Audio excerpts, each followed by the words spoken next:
Hello, I'm Matthew Cafiero, and I would like to introduce our online novel study. The novel we will be reading is Siddhartha by German author Hermann Hesse.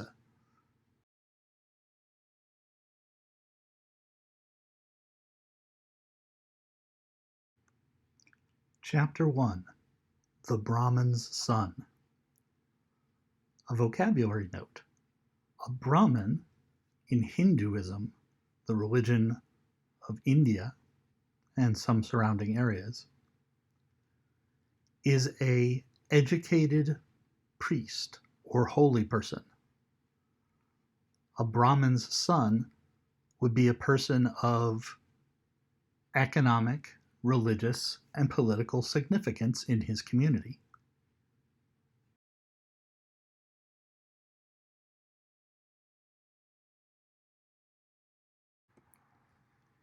In the shade of the house, in the sunshine of the riverbank near the boats, in the shade of the salwood forest, in the shade of the fig tree, is where Siddhartha grew up, the handsome son of the Brahman, the young falcon, together with his friend Govinda, a Brahman's son. The sun tanned his light shoulders by the banks of the river when bathing, performing the sacred ablutions, the sacred offerings. In the mango grove, shade poured into his black eyes when playing as a boy, when his mother sang, when the sacred offerings were made, when his father, the scholar, taught him, when the wise men talked.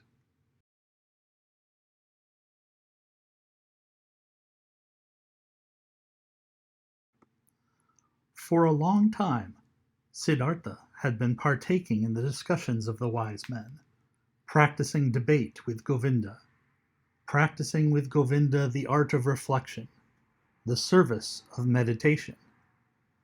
He already knew how to speak the Om silently, the word of words, to speak it silently into himself while inhaling, to speak it silently out of himself while exhaling, with all the concentration of his soul, the forehead surrounded by the glow of the clear-thinking spirit. He already knew how to feel Atman in the depths of his being, indestructible, one with the universe. Vocabulary note. Om is a word of meditation. It represents clarity and connection to the universe. The feeling of Atman is the feeling of the divine inside the soul, an indestructible essence beyond human beings, beyond the physical world, one with the universe.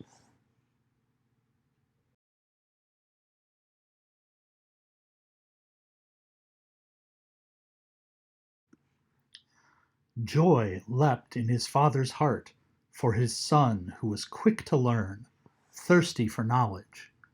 He saw him growing up to become a great wise man and priest, a prince among the Brahmins. Bliss leapt in his mother's breast when she saw him walking, when she saw him sit down and get up, Siddhartha, strong, handsome, he who was walking on slender legs, greeting her with perfect respect. Love touched the hearts of the Brahmins' young daughters when Siddhartha walked through the lanes of the town, with the luminous forehead, with the eye of a king, with his slim hips.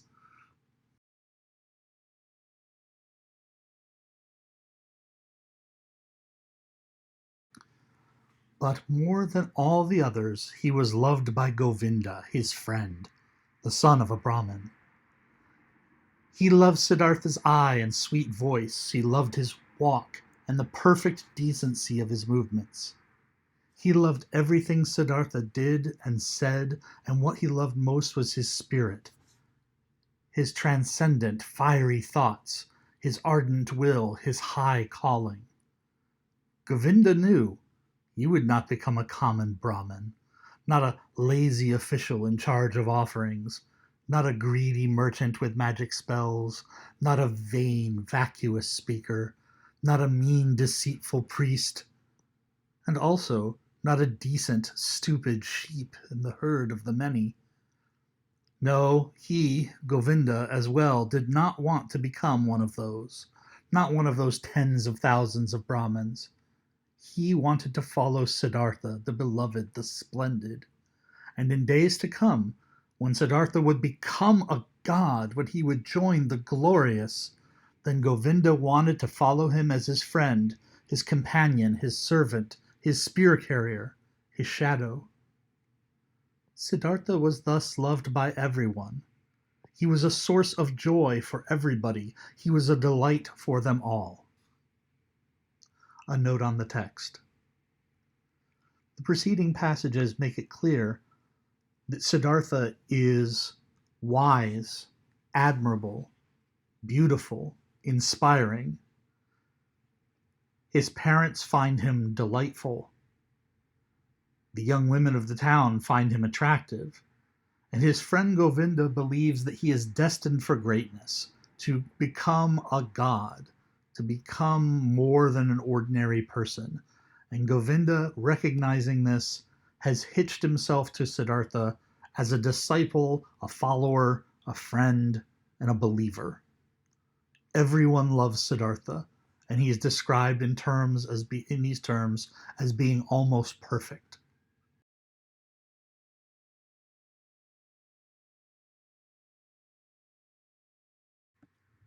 But he, Siddhartha, was not a source of joy for himself. He found no delight in himself. Walking the rosy paths of the fig tree garden, sitting in the bluish shade of the grove of contemplation, washing his limbs daily in the bath of repentance, sacrificing in the dim shade of the mango forest, his gestures of perfect decency, everyone's love and joy, he still lacked all joy in his heart. Dreams and restless thoughts came into his mind, flowing from the water of the river, sparkling from the stars of the night, melting from the beams of the sun. Dreams came to him, and a restlessness of the soul, fuming from the sacrifices, breathing forth from the verses of the Rig Veda, being infused into him, drop by drop, from the teachings of the old Brahmins. Text note: the Rig Veda is the oldest book of scripture in the world. It is a book of collected religious teachings of Hinduism and would be the main sacred text of the Brahmins.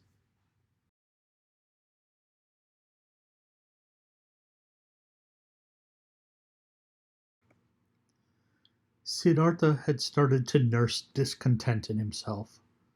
He had started to feel that the love of his father and the love of his mother, and also the love of his friend Govinda, would not bring him joy forever and ever, would not nurse him, feed him, satisfy him. He had started to suspect that his venerable father and his other teachers, that the wise Brahmins, had already revealed to him the most and best of their wisdom, that they had already filled his expecting vessel with their richness. And the vessel was not full. The spirit was not content. The soul was not calm. The heart was not satisfied. The ablutions were good, but they were water. They did not wash off the sin. They did not heal the spirit's thirst. They did not relieve the fear in his heart. The sacrifices and the invocation of the gods were excellent. But was that all? Did the sacrifices give a happy fortune? And what about the gods? Was it really Prajapati who had created the world? Was it not the Atman, he, the only one, the singular one? Were the gods not creations, created like me and you, subject to time, mortal? Was it therefore good? Was it right? Was it meaningful and the highest occupation to make offerings to the gods? For whom else were offerings to be made? Who else was to be worshipped but him, the only one, the Atman? Text note. Ablutions are sacred ritual washings, usually performed in Siddhartha's village in the river. In the cities, they are performed in springs or at wells or within temples. Prajapati is a Vedic deity of Hinduism. The term can represent many different gods. Originally, Prajapati was a creator god. Later, Prajapati was understood to be one aspect of the other gods: Brahma, Vishnu, Shiva, Agni, Indra, Vishvakarma, Bharata, among others. And finally, the Atman. The Atman, again, is the singular principle, the idea of the universe as God, the thing that transcends all existence as a representation of divinity.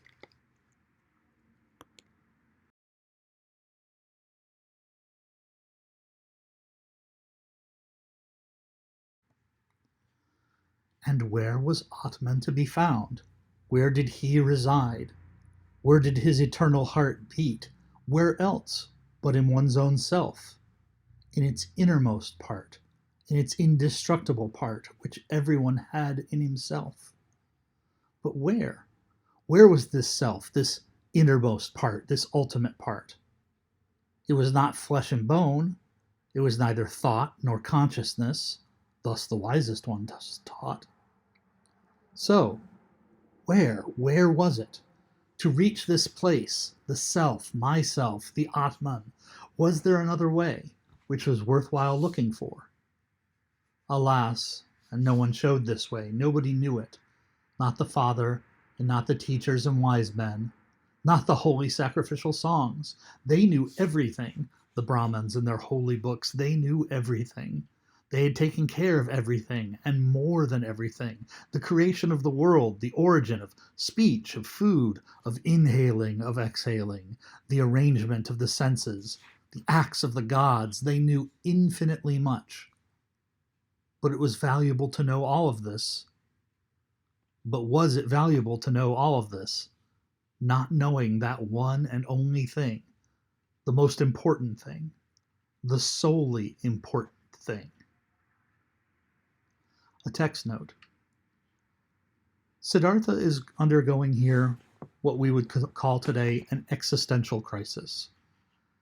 He's wondering if he has learned everything that his religion and his father and the priests have to teach him, and he still isn't fulfilled. Is there any point? Is there any way he can move beyond learning what they have to teach to what it is he really wishes to know, which is, how does he become one with the universe? How does he experience enlightenment? Siddhartha's quest for enlightenment will be the central action of this book.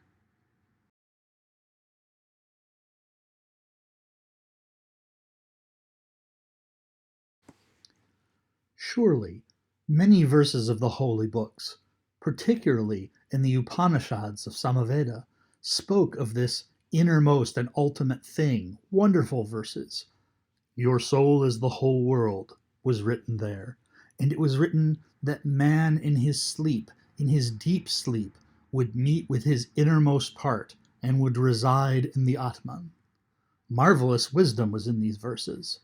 All knowledge of the wisest ones had been collected here in magic words, pure as honey collected by bees. No, not to be looked down upon was the tremendous amount of enlightenment which lay here, collected and preserved by innumerable generations of wise Brahmins. But where were the Brahmins, where the priests, where the wise men or penitents who had succeeded in not just knowing this deepest of all knowledge, but also to live it? Where was the knowledgeable one who wove his spell to bring his familiarity with the Atman out of the sleep, into the state of being awake, into the life, into every step of the way, into word and deed? Text note. Here we see young Siddhartha asking a fundamental question. If the path to enlightenment can be found in his father's teaching, then why is his father not enlightened? If the practice of Hinduism as it exists in his world is the true path to becoming enlightened, why is no one around him enlightened? They seek, they try to understand, but none of them live this perfected life.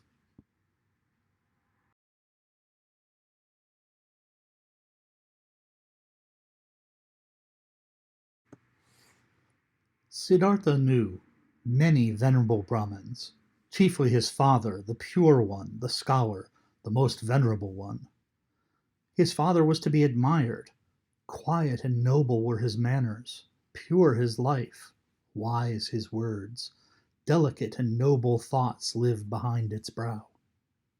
But even he, who knew so much, did he live in blissfulness? Did he have peace? Was he not also just a searching man, a thirsty man? Did he not, again and again, have to drink from holy sources? As a thirsty man, from the offerings, from the books, from the disputes of the Brahmins? Why did he, the irreproachable one, have to wash off sins every day, striving for a cleansing every day, over and over every day? Was not Atman in him? Did not the pristine source spring from his heart? It had to be found, the pristine source in one's own self, had to be possessed. Everything else was searching, was a detour, was getting lost. Thus were Siddhartha's thoughts. This was his thirst. This was his suffering.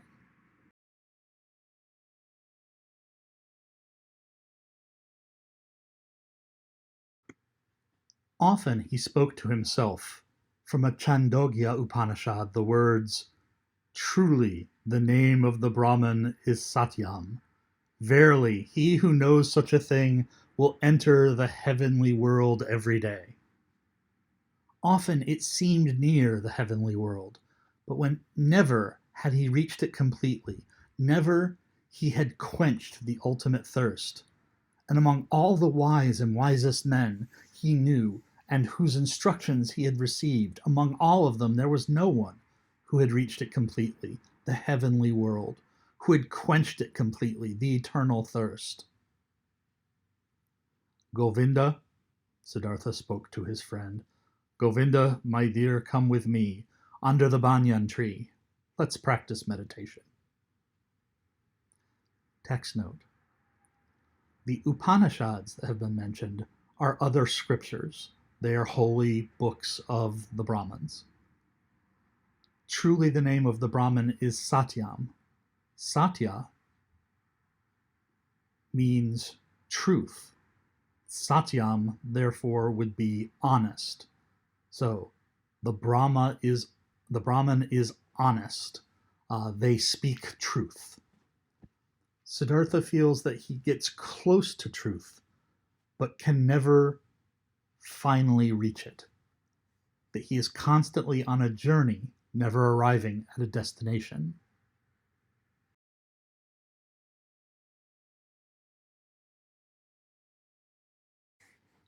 They went to the banyan tree. They sat down. Siddhartha right here, Govinda 20 paces away. While putting himself down, ready to speak the Om, Siddhartha repeated, murmuring the verse. Om is the bow, the soul is the arrow, the Brahman is the arrow's target, that one should incessantly hit. After the usual time of the exercise and meditation had passed, Govinda rose. The evening had come. It was time to perform the evening's ablution. He called Siddhartha's name. Siddhartha did not answer. Siddhartha sat there, lost in thought. His eyes were rigidly focused towards a very distant target. The tip of his tongue was protruding a little between the teeth, He seemed not to breathe. Thus he sat, wrapped up in contemplation, thinking Om, his soul sent after the Brahman as an arrow.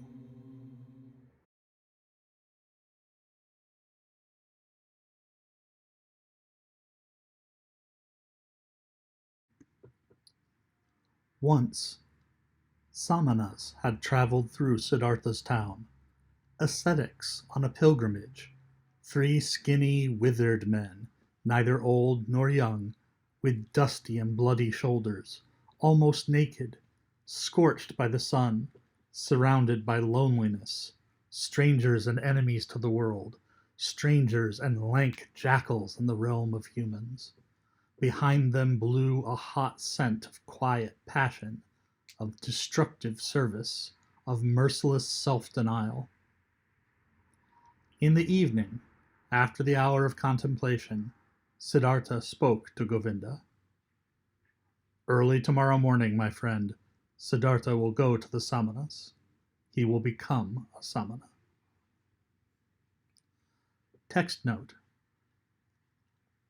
Samanas are a group different from the Brahmins who also seek enlightenment by forsaking all worldly comforts and possessions.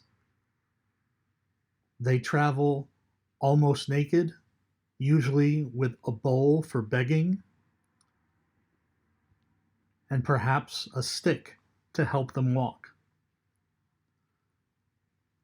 They endure hunger, thirst, exposure to the elements.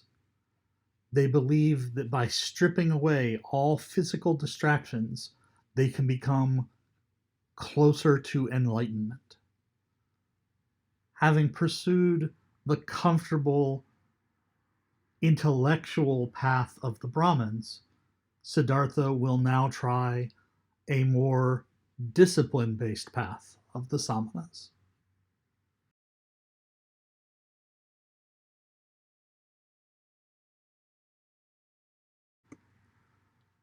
Govinda turned pale when he heard these words and read the decision in the motionless face of his friend, unstoppable like the arrow shot from the bow.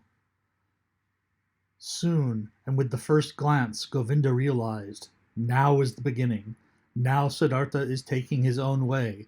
Now his fate is beginning to sprout, and with his, my own. And he turned pale like a dry banana skin. Oh, Siddhartha, he exclaimed, will your father permit you to do that? Siddhartha looked over, as if he was just waking up. Arrow fast, he read Govinda's soul, read the fear, read the submission. Oh, Govinda, he spoke quietly, let's not waste words. Tomorrow at daybreak I will begin the life of the Samanas. Speak no more of it.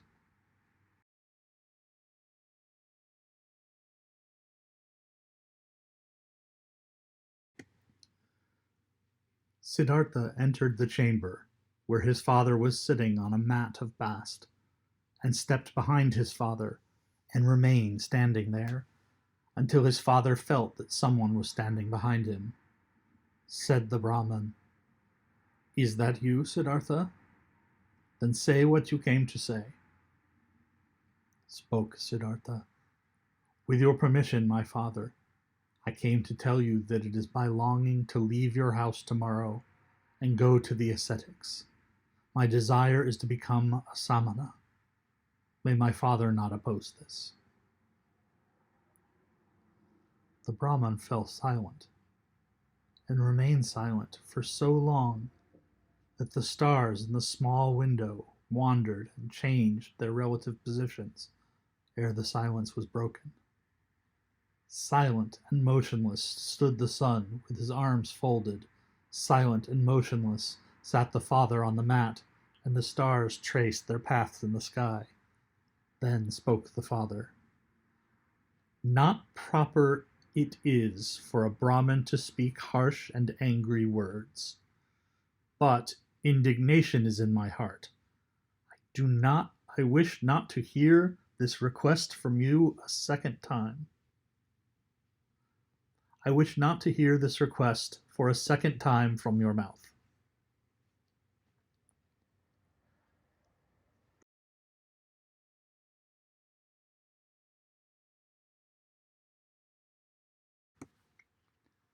Slowly, the Brahman rose. Siddhartha stood silently, his arms folded. "What are you waiting for?" asked the father. Quoth Siddhartha, "You know what." Indignant, the father left the chamber. Indignant, he went to his bed and lay down. After an hour, since no sleep had come over his eyes, the Brahmin stood up, paced to and fro, and left the house. Through the small window of the chamber he looked back inside, and there he saw Siddhartha standing, his arms folded, not moving from his spot. Pale shimmered his bright robe. With anxiety in his heart, the father returned to his bed.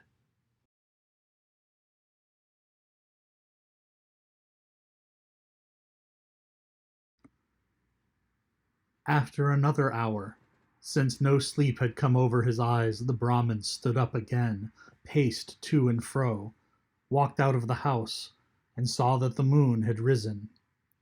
Through the window of the chamber he looked back inside.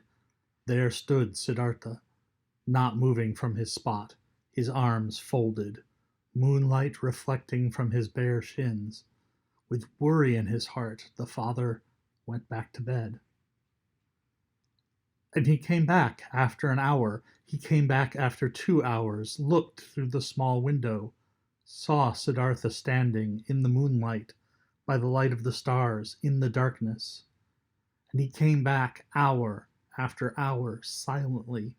He looked into the chamber, saw him standing in the same place, filled his heart with anger, filled his heart with unrest, filled his heart with anguish, filled it with sadness.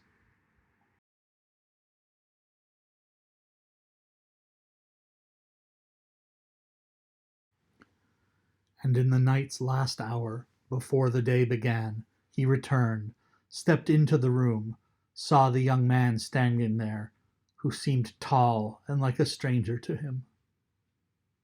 "Siddhartha," he spoke, "what are you waiting for?" "You know what."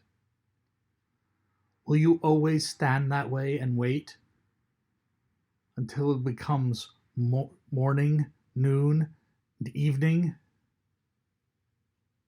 "I will stand and wait." "You will become tired, Siddhartha." "I will become tired."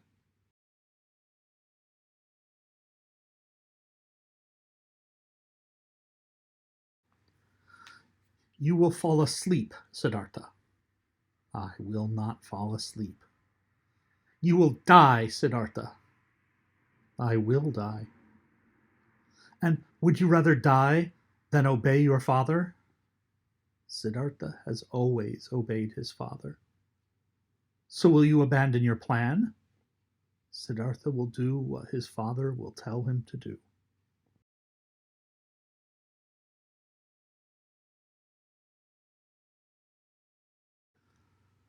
The first light of day shone into the room.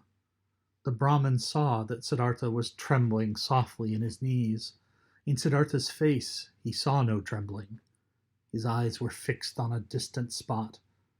Then his father realized that even now Siddhartha no longer dwelt with him in his home, that he had already left him. The father touched Siddhartha's shoulder. "You will," he spoke, "go into the forest and be a samana. When you'll have found blissfulness in the forest, then come back and teach me to be blissful. If you'll find disappointment, then return and let us once again make offerings to the gods together. Go now and kiss your mother. Tell her where you are going to. But for me, it is time to go to the river and perform the first ablution."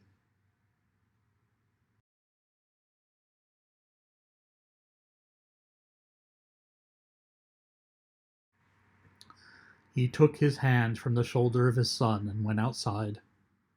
Siddhartha wavered to the side as he tried to walk. He put his limbs back under control, bowed to his father, and went to his mother to do as his father had said. As he slowly left on stiff legs in the first light of day, the still, quiet town, a shadow rose near the last hut, who had crouched there and joined the pilgrim. Govinda. You have come, said Siddhartha, and smiled. I have come, said Govinda.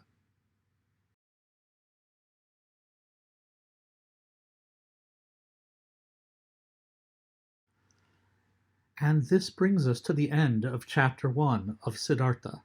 Chapter 1, The Brahman's Son. The chapter title refers to the main character, Siddhartha, although it could also apply to his best friend, Govinda, who is also the son of a Brahmin. At the end of this chapter, Siddhartha has his first trial, his first test of his strength, of his commitment to his cause. His father tells him that Siddhartha can't possibly outlast him, can't possibly maintain his desire to leave in the strength of his father's objection. Rather than argue, Siddhartha simply proves him wrong by standing at attention, standing, waiting for his father's approval, without rest, without sitting down, without resting his muscles, without falling asleep. His father says, "You're going to fall asleep." And Siddhartha says, "No, I'm not." Your father says, "You're going to die." And Siddhartha says, "I am going to die." Meaning that someday he will die, but that doesn't mean that he will give up on his mission. At the end of the chapter, we see that Govinda, in his own way, is also true to his mission. Govinda has no desire to leave the comfortable life of the Brahmins, but he committed himself to following Siddhartha, to being Siddhartha's friend and companion and his disciple, to hitching himself to the superstar Siddhartha. And he has come and is ready to leave his world behind in order to be with his friend.